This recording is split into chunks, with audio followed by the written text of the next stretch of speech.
Hello, everyone. We are going to do another health nibble, and we have it set up a little different this today because I feel like Dr. Nagel is catching on to all of my ambushes. So I think I've warmed him up a little bit to Facebook Live, so now he's willing to just sit down and do it instead of me kind of pulling him into it.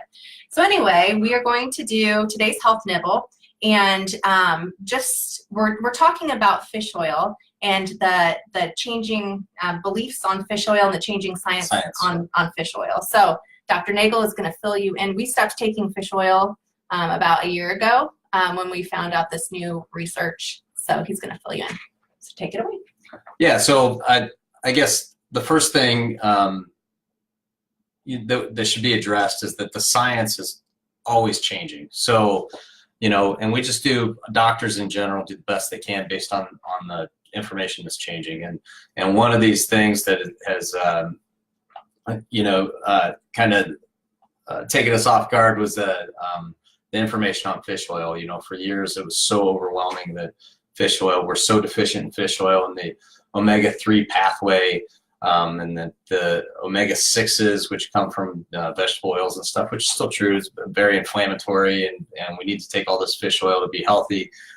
We found that, there's just been flaws in the paradigm through which the research was done. So without complicating that, basically, I'll just try and sum it up.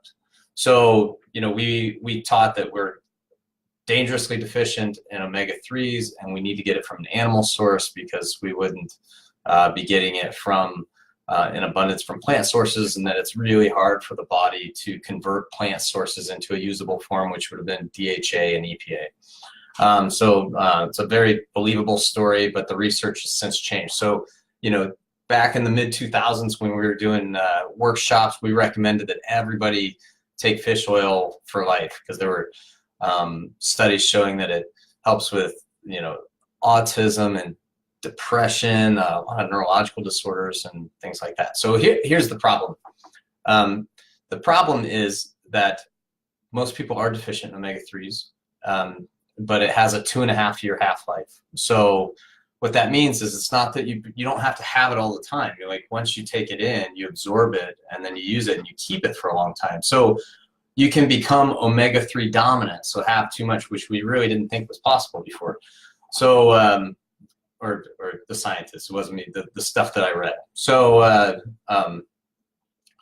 so you can get, and when you have omega-3 dominance, there's a little fat inside the cell called cardiolipin, and this fat is it's like a lipid raft. So it's really important for the mitochondria to function. And so what mitochondria are, they're like the engine, like the powerhouse for the cell, and most of your autoimmune disorders and neurodegenerative disorders have mitochondrial dysfunction.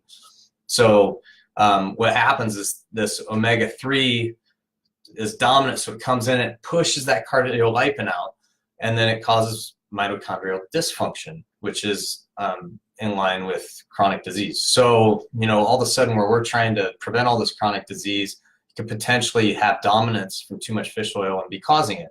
So it was always called an essential fatty acid because your body couldn't make it, but what we found is the essential fatty acids are actually ALA and LA, so linoleic acid and alpha linoleic acid.